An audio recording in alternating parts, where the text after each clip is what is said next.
السلام عليكم. ازيكم؟ جات لي استشاره من ام اكتشفت ان بنتها بتكلم شاب. في الفيديو ده هتكلم عن المشكله دي بالتفصيل، سواء عرفتي من حد او بنتك هي اللي جت قالت لك. تتصرفي ازاي؟ اول حاجه هنقولها في الفيديو، ايه اللي يخلي البنت اصلا تكلم شاب، او ايه الاسباب اللي تدفع بنت انها تدخل في علاقه مع شاب. رقم واحد، ده شيء غريزي جدا وفطري ربنا زرعه جوانا. يعني اول ما البنت تكبر وتدخل في مرحلة البلوغ مشاعرها بتبدأ تنجذب للجنس الاخر. انت دورك كأم وانت دورك كأب تهذب المشاعر دي وتهذب الغريزة دي، وتشرح لبنتك اول ما تبدأ تكبر من سن 10 او 9 سنين كمان طبيعة المشاعر. عرفها ايه المسموح وايه الممنوع في التعامل مع الولاد، سواء كانوا معاها في المدرسة او في الدرس.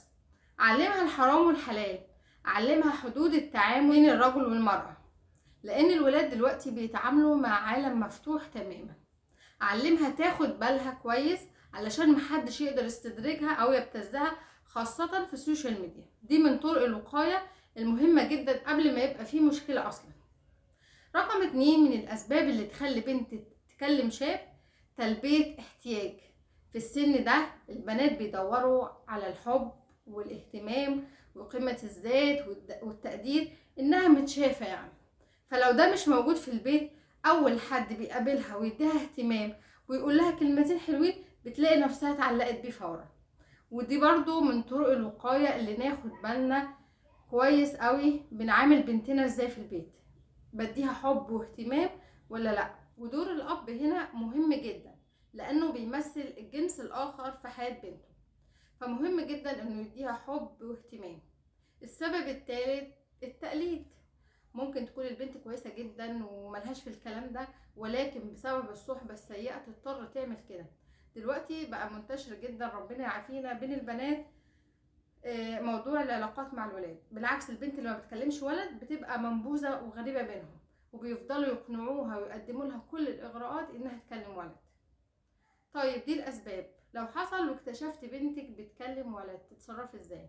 الموقف ده بالذات والمشكلة دي بالذات محتاجة هدوء وتفكير بالعقل.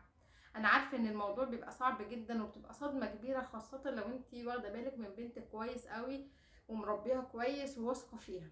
لكن طريقة تعاملكم مع المشكلة دي هو اللي هيحدد هل المشكلة هتنتهي ولا هيخلي المشكلة تكبر مع البنت وتاخد اتجاهات تانية.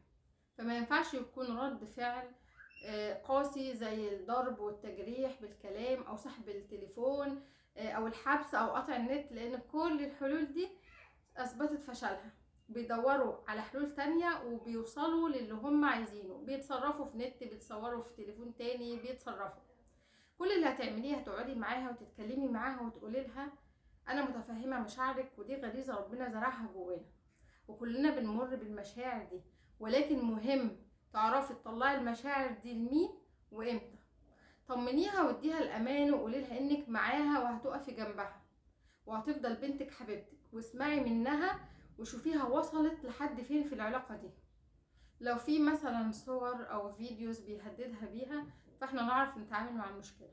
لو البنت سن من 10 13 14 سنة كلميها بالعاطفة اكتر، احتويها واديها حب واهتمام في البيت، وحاولي تبعديها عن مكان تواجد الشخص ده، وشوفي صحابها مين لانهم ممكن جدا يبقوا سبب في المشكله دي. بدون صدام اسحبيها من بين صحابها وما تلفتيش انتباهها، واستبدلوهم بصحبه تانية واهتمامات تانية.